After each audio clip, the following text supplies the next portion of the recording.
Hong Kong was not always the bustling city defined by its modern architecture, diverse culture representation, and economic wealth, nor did it always belong to the British. In fact, the root of these present issues begin long before this time, when Hong Kong was a fishing town turned trade port. Given its prime geographical location, as well as its calm-watered harbor, Hong Kong quickly became a hub for China's trade with the world. As time passed, however, Western Europe seemed to run out of goods of interest to trade with China. This changed, though, when the Dutch began to import opium into China through its major ports, shipping it from their factories in India. But the Dutch were not the main producers of opium for long. The British soon acquired their factories in India, and after the establishing of the East India Trading Company on December 31st of 1600, they soon monopolized the market on this highly addictive drug. This addictive substance wreaked havoc on Chinese society, and was thus banned in China in 1729 by Emperor Yangzheng for its society-dismantling effect, causing the people to waste their lives away in these opium houses. This is understandable, since it's from the opium plant that people are able to make heroin, morphine, and more narcotics presently used illegally and for medical purposes. However, the trade of opium into China did not diminish after being made illegal, but actually increased in the following decades, that it was banned again in China.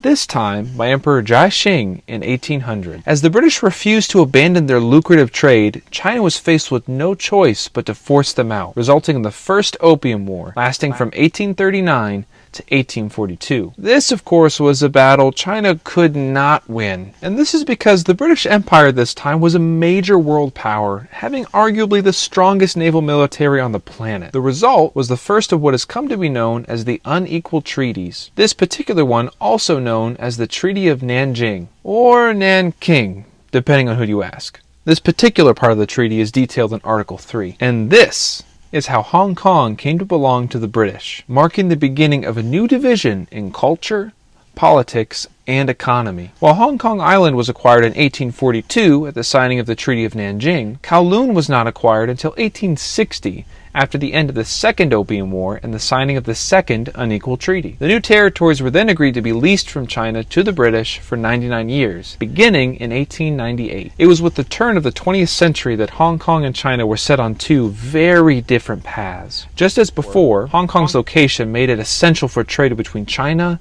India, Britain, and the majority of Southeast Asia, thus developing and strengthening its new separate economy. While much can be said about the economies of China and Hong Kong splitting off on different trajectories at this time, it's really the ideo-political changes that caused Hong Kong and China to encounter this pas droit of sorts, leading the two countries in two very different directions. And it is these ideo-political changes that, given their influence on pretty much every other facet of the two people groups, are a priority to focus on. We see a major ideological shift with the establishment of the People's Republic of China in 1949, a feat accomplished through violent civil war and mass murder. As Mao Zedong and his party vied for and ultimately won political control in China, the measures he took to achieve and maintain that power were, well, stern, to say the least.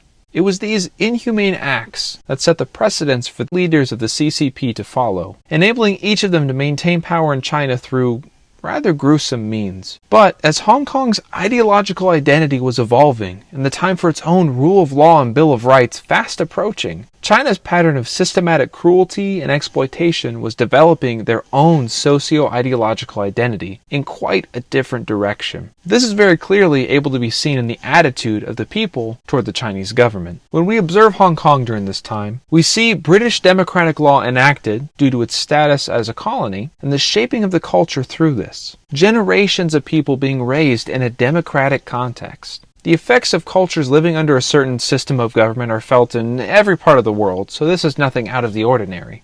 And it was over the course of time as Britain's crown colony that Hong Kong developed an identity of its own, creating this hybrid of Western European and Southeast Asian cultures. This combination and evolution of ideological worldviews became undeniable as Britain and China began talks in the 1980s concerning the future of Hong Kong. As the lease on the land of the new territories was fast approaching its end, the future of this region became an important concern for all parties involved. And after many talks, the future of Hong Kong was established in writing with the signing of the One Country, Two Systems Agreement in 1984, stating that Hong Kong would revert back to Chinese rule. However, it would retain its economic and political freedom for the next 50 years, following the enactment of this agreement in 1997.